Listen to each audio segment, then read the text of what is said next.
Deep underground military bases, or DUMBs for short, are top-secret subterranean facilities located, in most cases, miles below the surface of the Earth.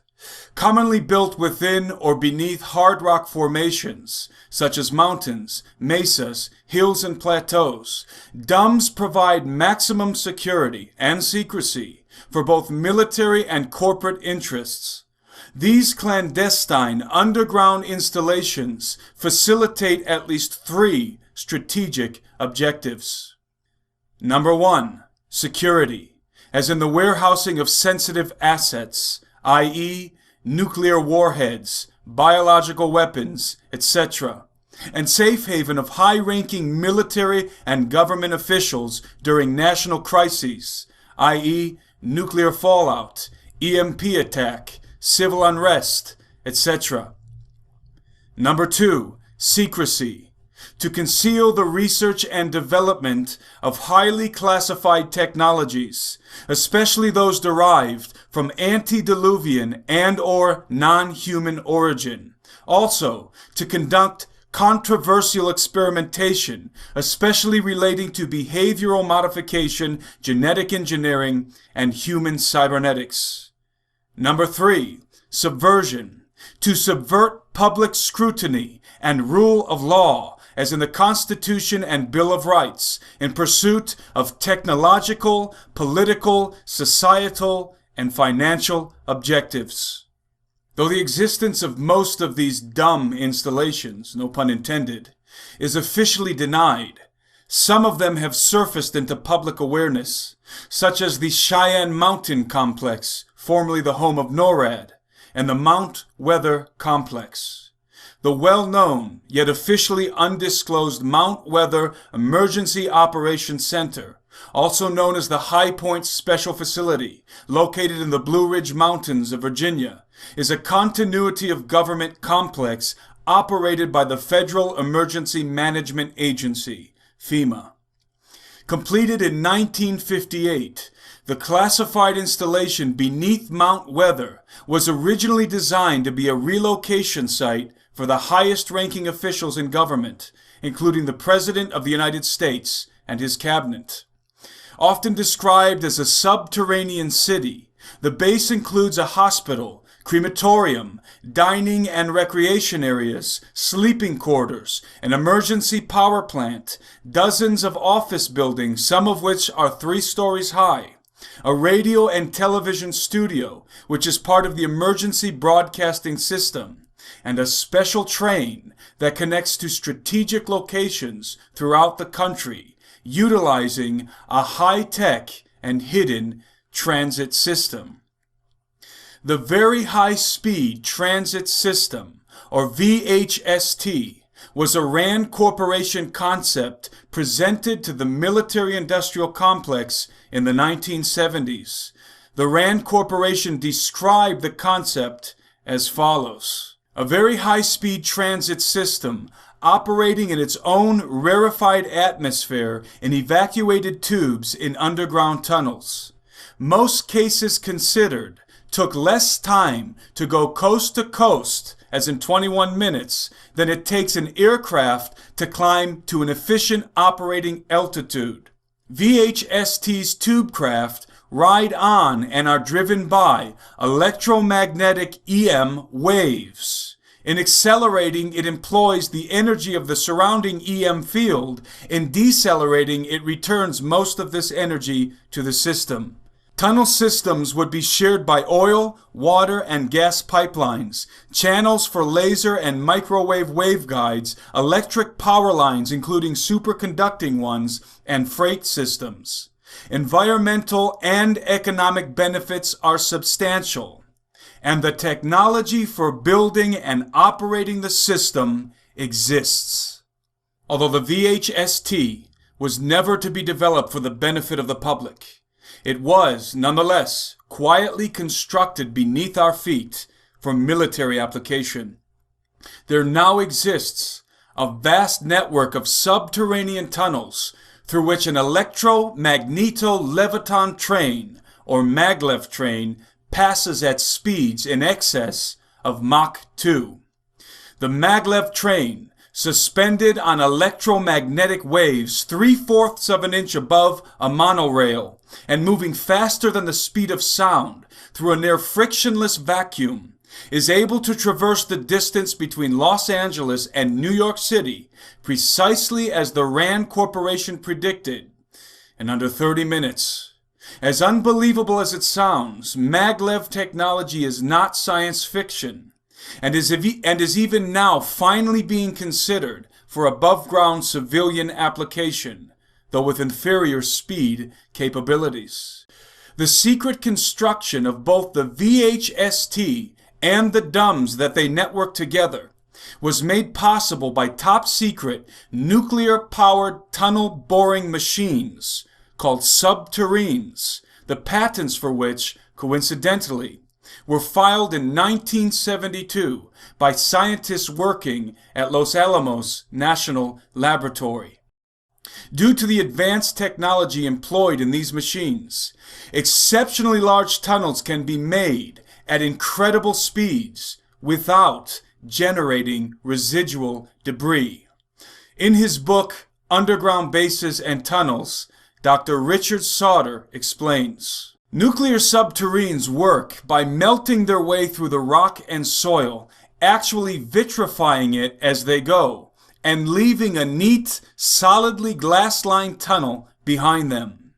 The heat is supplied by a compact nuclear reactor that circulates liquid lithium from the reactor core to the tunnel face, where it melts the rock. In the process of melting the rock, the lithium loses some of its heat. It is then circulated back along the exterior of the tunneling machine to help cool the vitrified rock as the tunneling machine forces its way forward. The cooled lithium then circulates back to the reactor, where the whole cycle starts over. In this way, the nuclear subterrane slices through the rock like a nuclear-powered 2,000 degree Fahrenheit earthworm, boring its way deep underground. The United States Atomic Energy Commission and the United States Energy Research and Development Administration took out patents in the 1970s for nuclear subterranes. The first patent in 1972 went to the U.S. Atomic Energy Commission. The nuclear subterrane has an advantage over mechanical tunnel-boring machines in that it produces no muck that must be disposed of by conveyors, trains, trucks, etc. This greatly simplifies tunneling. The underground base at Mount Weather is an impressive facility, but it is by no means the largest or the deepest beneath the soils of the United States. The construction of modern DUMS employs technology vastly superior to what was available in the 1950s. We now have the capability to build veritable cities over 10 miles below the surface of the earth, completely undetected by the public. Massive multi-level complexes have been constructed in secret with funding from the black budget, literally right under our noses, out of sight and out of mind. In fact, at this present time, according to inside sources, there are over 200 deep underground military bases in the United States alone, and many more in various countries all over the planet. In light of this incredible reality, a glaring question presents itself. How can something so vast, expensive, and ubiquitous be kept secret for so long? In other words, where are the whistleblowers? Enter Phil Schneider. For 17 years, Phil Schneider, an accomplished geologist, structural engineer, and explosives expert, worked on black budget projects for the United States military and multinational private contractors. Possessing a level 3 security clearance, Rhyolite 38, and a near genius level IQ, Phil was versatile in many capacities. but his primary occupation involved the design and construction of deep underground military bases, including some of the most infamous installations on the planet, such as the Area 51 and S4 facilities in Nevada, as well as the Los Alamos and Dulce facilities in New Mexico.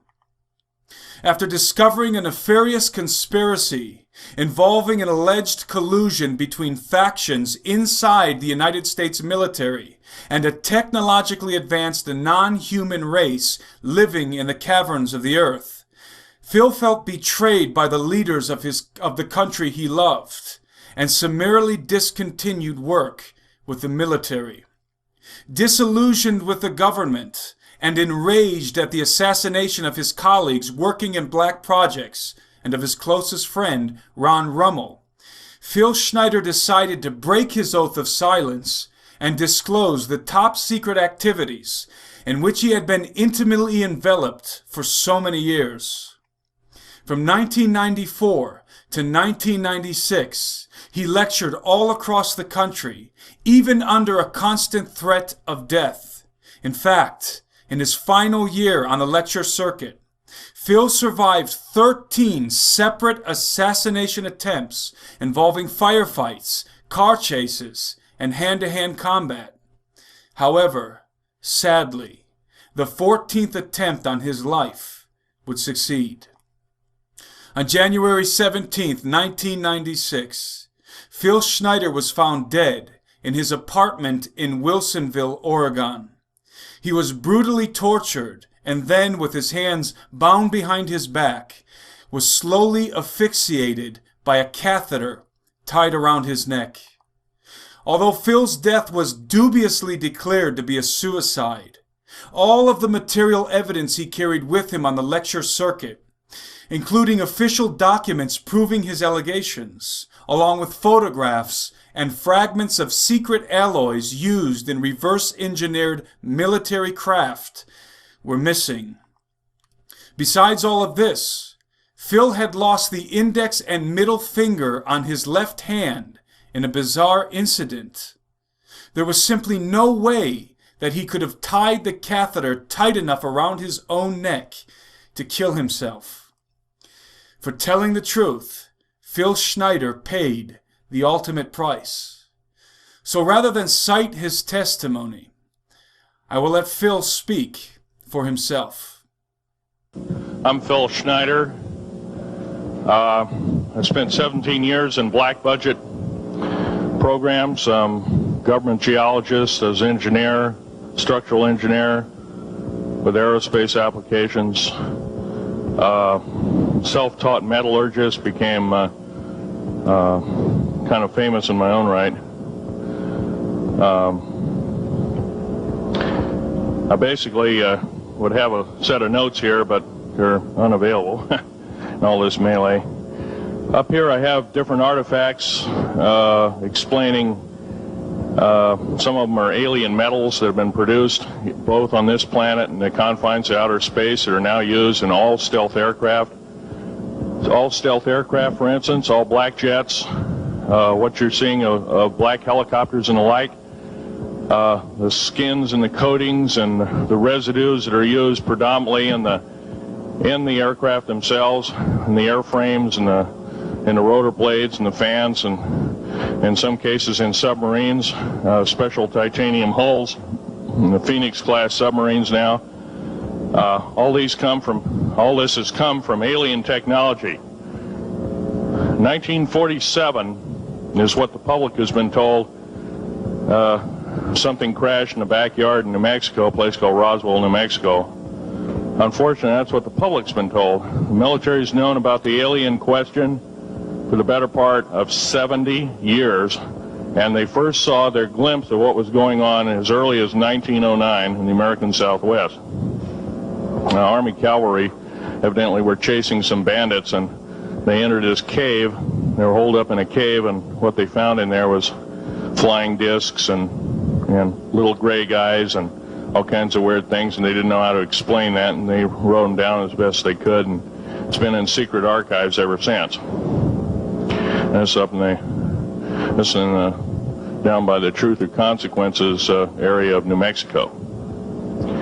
Well, the alien thing is more than just what I'd call a non-visible threat. We on the surface, first of all information dealing with alien or alien reproduced technology or alien reproduced vehicles or any other kinds of things well hidden from the American public. Our black budget, for instance, garners $1.023 trillion every 2 years. It's over $500 billion a year. Right now, there are 131 active deep underground military bases in the United States. There's 1,477 of them worldwide. Each one has an average cost of $17 to $19 billion. Each one is built in the site. It used to be it'd take a year to 2 years to build each one, and now they're capable of building a couple of them a year with sophisticated methods. My colleague Al Bielik has actually been on some of the high-speed railways, the magneto-leviton trains that connect all the deep underground military bases within the United States. He's been on a Mach 2 train and floats off of a single rail at a 3/4 of an inch off the rail, and is what you'd call high tech. We have nothing like this on the surface. The public basically has been totally lied to. We're considered stupid or even moronic in some cases. It's got to stop. I have actual crashed retriever metal from Roswell, New Mexico. It's given to me when I was 14 years old. For instance, I've got other things. I've got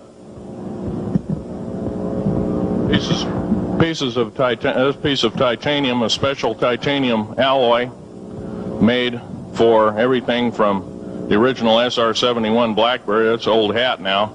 F-117As, they're old hat now. They're making a whole new class of hypersonic above Mach 5 aircraft that employ extremely modern charged particle beam weapons. They don't even use lasers anymore. Computer enhanced imaging radar, although it's used in helicopters for public surveillance, computer enhanced imaging radar, and in satellite technology. The brand new kid on the block is a kind of infrared technology where a satellite 150,000 miles out in a geosynchronous orbit, or not quite geosynchronous orbit, but these spy satellites can literally look in and see a dime on the floor, say on your kitchen floor. They have a resolution factor of 99.999961. This particular piece of metal, I'm going to drop it on the floor here. It'll kind of ring like a bell. You can't break it. Withstand temperatures in excess of 7,500 degrees Fahrenheit. It has niobium in it. It also has mironite in it, element 123. Yeah, please do. It's in a non-crystalline form. This is just kind of a dripping out of the main crucible. Here's a crystalline example. It's in the scalenohedral crystalline form. We got this from the large grays technology. This is grown in the confines of outer space, which has not quite a super vacuum, but by the way, this is capable of withstanding temperatures in excess of 10,000 degrees Fahrenheit. It's great for certain parts of aircraft. This kind of material I work with on a daily basis. Up here we have a transparency of Groom Lake.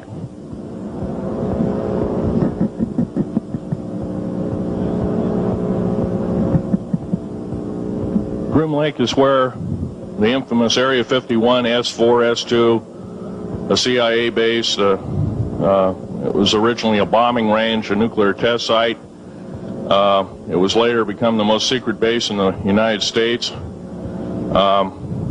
It employs over 18,000 workers who work in shifts of 12 hours at a whack. Most of them work in the cover of darkness, like us. We built out 9 underground military bases there each with an average capacity capable of basically a city underground, roughly 4¼ cubic miles hollowed out underground.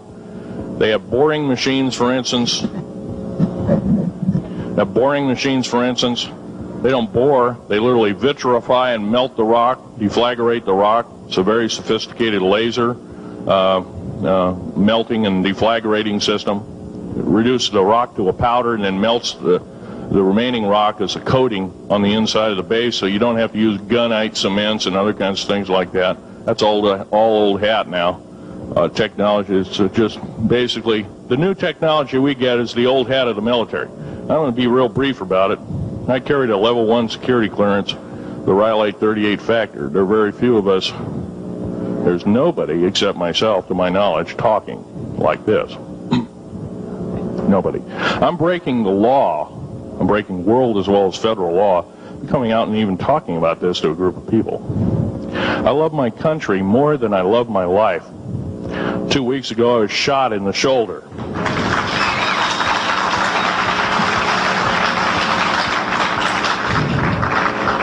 I don't want to gore you women out, but I was shot in the shoulder up here. I recently have become friends of a retired FBI agent who took me under the wing. He says, I've never seen a person braver than you. And I said, well, there's more coming. Our patriot movement in these United States is going to pick up the ball, and we are going to kick the parasites out. But I'm going to be real blunt about it. The government that is now instilled in ruling over us are ruling as we're serfs and they're the kings and queens. Now, that's a feudal system. That isn't even a democracy. We are now being ruled by an autocracy and a technocracy. In other words, technical knowledge is rules as king with a feudal type system. Feudal systems haven't been used in the last 350 years, and they're coming back like gangbusters. If we are complacent, if we do not speak out in droves, and I'm not just talking about me, I'm talking about a bunch of us getting together and getting on this stump and loving our country more than we love our lives, getting on, some of us are going to get killed. I almost got killed a couple of weeks ago. Hadn't been for an FBI, a retired FBI man who risked his life, his career, everything, put it all on the line, and he didn't know me from Adam. A week prior to that, he listened to one of my tapes I gave up in Post Falls, Idaho, and I'm going to be very blunt about, he said that we need a lot more of you, but unfortunately we're not getting anybody. In working with the black projects, I was very loyal. I was picked because I was very strong mentally. There's a bunch of us that were picked because we don't crack under pressure. We don't freak under pressure, so to speak. Everyday events don't bother us. Now, I was involved in something very controversial, almost totally unbelievable to most of you. During the unbelievable part, I was involved in building another base inside of Dulce, New Mexico, which is Los Alamos Laboratory. It's a biological laboratory. On the southwest part of the Archuleta Mesa, we built an underground facility, a better part of 3 cubic miles hollowed out underground. Then to the southwest of that, we were in the process of the early stages of building. We drilled 4 large tunnel-like holes. Some of them ran 2.5 miles under the surface. Number of the original wells or drilling machines that were used were at the rate of up 2 miles a day. It was fairly rapid. The equipment kept coming up broken. So we wanted to go down, we wanted to send somebody down there, a human observer, or human observers in this case, to find out what was going on. Well, to our total surprise, first of all, the government knew all about it. They didn't tell anybody. When I saw Green Beret and Black Beret people encamped inside of our geologist camp, I knew something was up. The gig was up. First of all, I knew all about the alien agenda. I'll explain that in a few minutes. The large alien grays had been encamped there for as best as believed possible about 400 or 500 years. Had been one of their internal bases. And we'd drilled holes right on top of it. All the stinking air, all the black sooty air came right out as soon as the first hole was sunk, and all this soot came up, and well, that's when all the hell broke loose, really. All started. Anyway, after we drilled all 4 holes, it took about 2 days to drill all 4 of them. And when you build a underground base, you drill 4 basic holes, and then you build called stopes or cross-member holes across, and then you use blasting equipment, special blasting equipment by the analyzation of the rock formation, and you literally blast out or tunnel out or deflagrate or melt rock out to build the large rooms that are required for this underground base. Well, in this process, I was lowered down the basket of one of these holes, and about from me to this elderly woman here in the front was sitting a 7-foot tall alien gray. The stench was worse than the worst garbage can you can imagine. The person was or the entity was absolutely horrible. I didn't waste any time. I reached for my pistol. At that time, as an engineer, I didn't have time to carry all the folder, all of one of these big submachine guns that all the sea spray and the yellow fruit and all the outer perimeter and inner perimeter security people carried. I carried a little Walther PPK pistol with a 9-shot clip. This was in late August of 1979. Now, you got a regular suit of clothes, you got a regular clothes on, plus you're in almost like a spacesuit environment, and you're reaching for a gun. It's not the easiest thing to do, and then to pop a clip in it and start shooting. And I killed 2 of them. Yes, they're mortal, and they do die. However, in the process, one of them did this. All I remember is that he just kind of waved his hand in front of his chest, and the next thing I know, this blue beam hit me and just literally opened me up like a fish, and burnt my fingers right off of me. And it was some form of electrical force, because the kind of like being hit by a lightning bolt burned all my toenails off of me. Completely crispy crittered my left foot, burnt the shoe right off of me.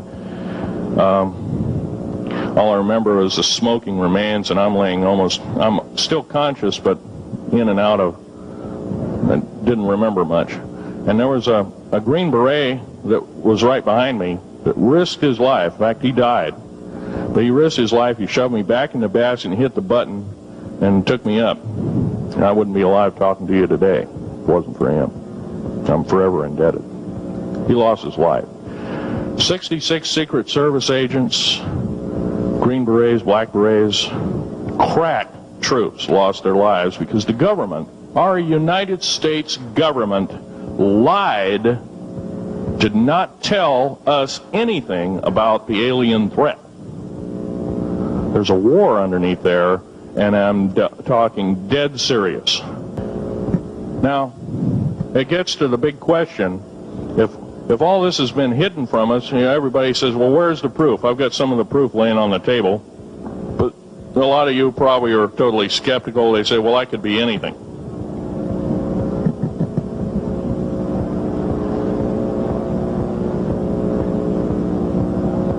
In my hand here, I have a piece of what's called corbamite. It's the heaviest element in the world. Element 140. This piece of material weighs 15 ounces. It's 3.5 times the weight of uranium. It cannot be made to emit gamma rays. It cannot be isotoped. It is totally stable.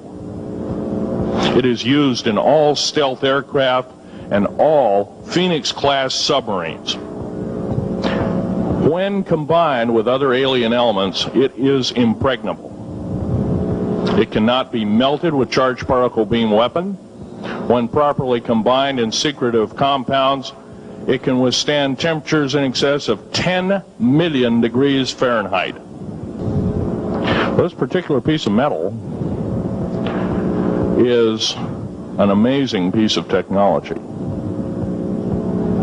It's capable of being grown in 15 different crystal systems. Now, I'm a geologist, and I, prior to 15 or 20 years ago, knew of only 6 crystal systems. There's actually 15 if you count all the alien metals. Now, this is only element 140. If you look at the local periodic table in your local library, it says 104. Somewhere down the line, we've been lied to, we've been cheated. What we have to do is we have to literally ask for the truth. If we cannot ask for the truth, we must demand the truth. We must take it before courts of law in common law systems, and we must demand it. After the great firefight, the alien-human war, I am the only living survivor talking about it worldwide at all. Only one. The other 2 are in nursing homes in Canada, and the Canadian government refuses to allow any U.S. people, including myself, to talk to them because they are afraid of kidnap. Probably the reason I got shot to pieces and 11 attempts on my life is I am a direct threat to the entire system. The New World Order, the alien agenda is one and the same. It's world takeover and the decimation of the population of this planet. Now, I'm going to tell you something a little bit different about the alien species. The bad news ones, there are 9 races of alien populations. To look at a human being as a bag of food. They're not cannibals. They don't eat the flesh and the bones and all that kind of stuff. They use the glandular secretions of animals and human beings as a mixture of the vitamins for their food. They get high off of our adrenal gland substances called adrenal chrome. It's something like cocaine to them. Now, what can we do about it? Right now, if we do nothing, we can do nothing about it, and it'll continue to go on. Basically, we'll be led in the dark, and you'll keep seeing more and more people disappear. Right now, there's 100,000 children totally unaccountable through FBI archives, cannot be traced anywhere. They haven't been murdered. Nobody's ever seen them. I think they're hauled underneath in some of these bases, and they are summarily done away with, and they are literally eaten. Now, that is a scary thing indeed. Area 51 is only one base, one of the 131 bases. Of these 131 bases, I call Area 51 a mega base. It's got more than one base in it. It's Tonopah Test Range, Area 51, S2, S4, Groom Lake, and a host of others. Now, these mega bases are gobbling up our gross national product. Right now we're spending 28% of the gross national product on building underground bases solely. That doesn't count for the defense budget. That doesn't count for the spare parts budget. It doesn't count for any of that at all. And the black budget is dead wrong. It sidesteps the United States Congress and its Constitution of its people and says you're a bunch of morons, you don't need to know. Well, a need-to-know basis is an executive order written during the Eisenhower era right after the Greada 1954 treaty and is treasonous and illegal in this country and should be overturned and abolished.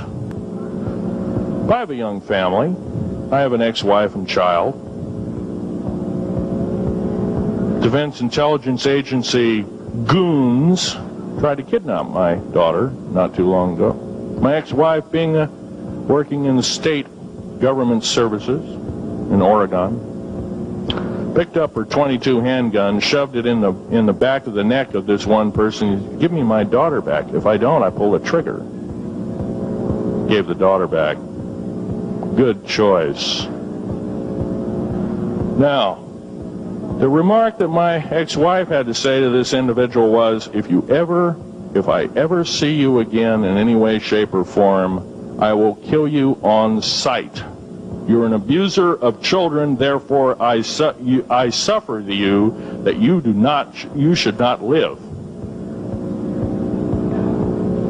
By the way, she threatened a federal agent. She should be in jail, blah, blah, blah. Nothing like that's happened. These people don't want publicity. I shot a federal agent 16 days ago. Shot him dead when I was bleeding to death with a shoulder wound that he'd shot me. He had shot at a retired FBI agent who theoretically carries the same covering as a Secret Service agent. Got protection forever. He's a cop forever, federal cop forever. Now, that doesn't mean a whole lot. I made a report and went to the FBI. Do you realize, you know what they said? They said, things like this happen, Mr. Schneider. We don't either believe you, I'm using that as my own italics, or we don't give a damn. Now, something's wrong here. I'm not reading this right. I defended myself to the best of my ability. I was hoping I could go through life without doing such a thing. And maybe some of you have actually defended your own life in a similar fashion. It's very sad you have to shoot or kill somebody. Maybe some of you were police officers and have had to do the same. And I don't know if you ever kill a human being, you're never the same as a person who never has killed a human being. Is with you for the rest of your days. Whether you do it in war, whether you do it in murder, whether you do it in self-defense, you have taken one of God's holy creations off this planet.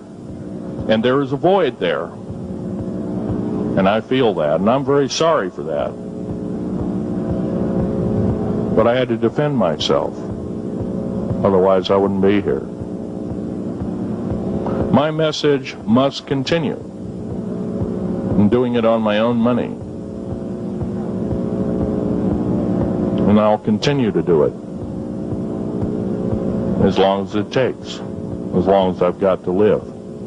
I've got cancer, I'm dying. The radioactive substance that I got hit with in 1979, late August of 79, it's a similar form of aplastic anemia. It affects your blood and your bones. My bones are extremely brittle right now. No cure. The government never told me about that, by the way.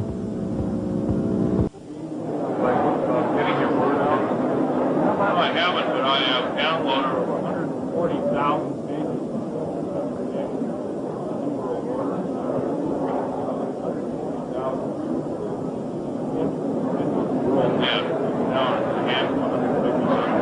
Would you go on down the line? How about yourself? We'll take anything and everything to get the word out. If the testimony of Phil Schneider is simply too incredible for you to believe, consider this. Men are not assassinated unless they pose a legitimate threat to someone. Those who are conspiring in secret beneath our feet, subverting our laws, and dancing with the devil, will go to any length to conceal their deeds, and will eliminate anyone who dares pull back the curtains and expose the works of darkness to the emancipating light of truth. Finally, I am compelled to bring this analysis to a conclusion with 2 verses from the Bible. Woe to those who seek deep to hide their counsel far from the Lord, and their works are in the dark. They say, "Who sees us? And who knows us? For my eyes are on all their ways. They are not hidden from my face, nor is their iniquity hidden from my eyes." Imagine a soldier that can outrun any animal on the planet, carry hundreds of pounds with ease, see in the dark without night vision goggles, communicate telepathically with his squadron, go weeks without eating or sleeping, regenerate limbs lost on the battlefield, and be completely controlled, mind and body, by military technicians thousands of miles away. Does this sound like science fiction to you? If so, then you're not living in the real world. For many years now, the Pentagon has been feverishly competing in a secret 21st century arms race. Among a vast array of covert technologies that are presently under development is a new kind of soldier, a genetically modified and artificially enhanced superhuman fighting machine that will dominate the battlefields of the future. The engineering of these super soldiers is not only a top priority for the Pentagon, but for every major military force around the globe, including that of the United Kingdom, France, Germany, Russia, China, and Israel. Although the Pentagon has been intentionally feeding information to the public concerning the more innocuous and peripheral technologies under development, such as the famous Big Dog Squad support robot, which has been featured extensively in many mainstream news broadcasts, the most dynamic, dangerous, and nefarious developments have been carefully concealed deep inside black budget projects with classifications so high that not even the President of the United States has the clearance to access them. These are the projects involving morally questionable procedures that private military contractors do not want obstructed in public debate. Procedures involving cross-species genetics, cybernetics, and mind control, to name a few. In his seminal book, Zenith 2016, Tom Horn writes the following concerning the race to engineer super soldiers. The United States could be forced into a large-scale species-altering output, including human enhancement for military purposes. This is based on solid military intelligence, which suggests that America's competitors and potential enemies are privately seeking to develop the same in this century and use it to dominate the U.S. if they can.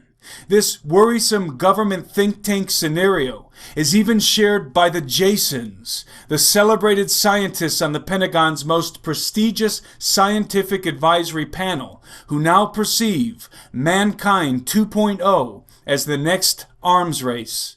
Just as the old Soviet Union and the United States with their respective allies competed for supremacy in nuclear arms following the Second World War through the 1980s, what is now commonly known as the nuclear arms race during the Cold War, the Jasons are worried about adversaries' ability to exploit advances in human performance modification and thus create a threat to national security, wrote military analyst Noah Schachman in Top Pentagon Scientists Fear Brain-Modified Foes.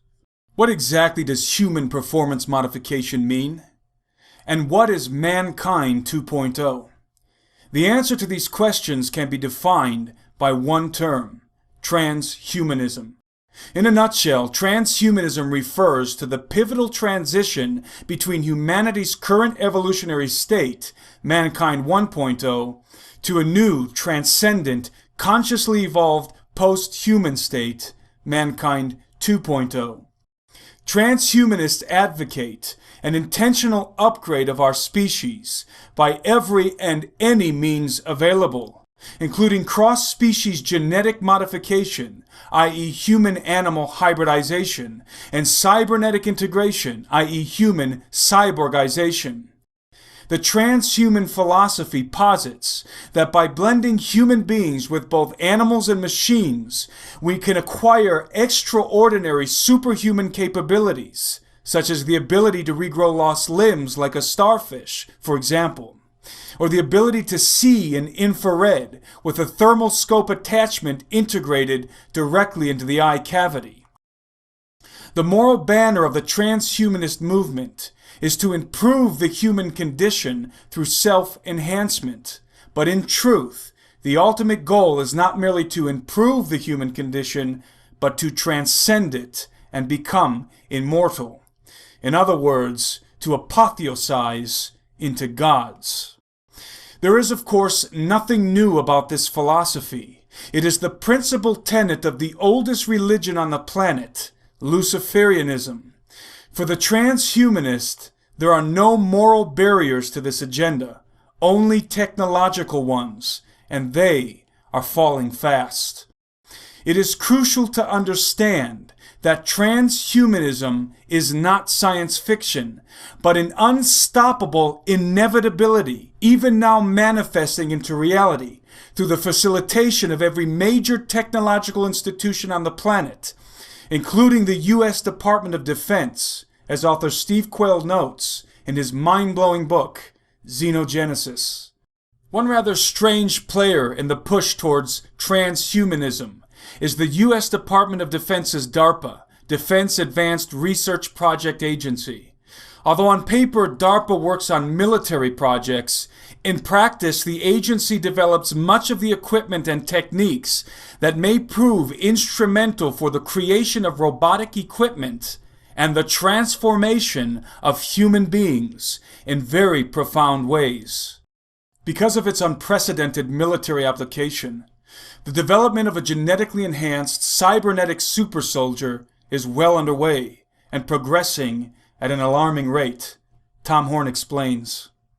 Having taken the lead in human enhancement studies as a U.S. military objective decades ago, DARPA saw the writing on the wall and began investing billions of American tax dollars into the Pentagon's Frankensteinian dream of super soldiers and extended performance warfighter programs.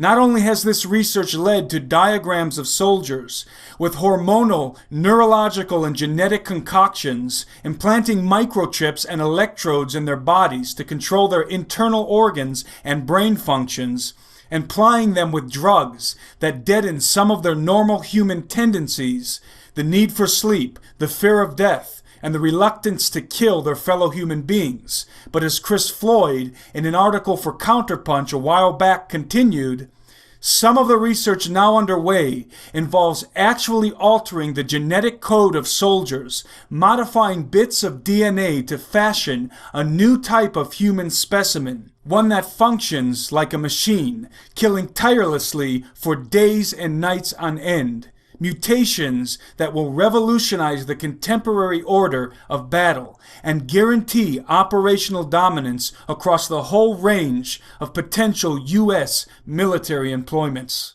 But far from the iconic all-American good guy portrayed in Marvel Comics' genetically enhanced super soldier Captain America, the Pentagon's real version will be a calloused, ruthless, mind-controlled killing machine capable of committing extreme atrocities without the slightest moral impediment. Evidence for this can be found in the government's intense obsession with behavioral modification and brainwashing, clearly demonstrated in the infamous CIA projects designated MKUltra and Monarch. One of the most crucial elements to engineering a functional super soldier is full compliance to every order, no matter how contrary to one's own consciousness. Skeptics will, of course, accuse me of sensationalism and over-exaggeration. But as much as their uninformed cynicism would like to object, the proof is in the pudding. And in this case, the pudding consists of a bizarre solicitation posted in 2013 by DARPA on the government's Federal Small Business Innovation Research website. The title of the solicitation reads, Advanced Tools for Mammalian Genome Engineering. The project's objective is defined as follows. Improve the utility of human artificial chromosomes, HACs, by developing new selectable metabolic markers for use in human cells, new high-fidelity methods for inserting DNA constructs of at least 50,000 base pairs in length into defined genomic loci, and new methodologies for facile intercellular genome transplantation. What should surprise you about this stated objective is the term human artificial chromosomes, or HACs as they are called. Most people do not realize that we already have the technological platform in place through which radical alterations to the human genome can be implemented, a synthetic 47th chromosome. While there exists an extensive grocery list of known Defense Department projects relating to the engineering of super soldiers currently under development, this particular project is the most revealing as to where all of this is heading. Understand that according to the document, hacks have the capacity to contain extremely large segments of DNA, potentially up to or surpassing 1 million base pairs. Although this Defense Department funded project purports to be primarily concerned with the, quote, development of advanced therapeutics, vaccines, and cellular diagnostics, as well as for basic biological and biomedical research, end quote, one cannot ignore the basic premise of the objective.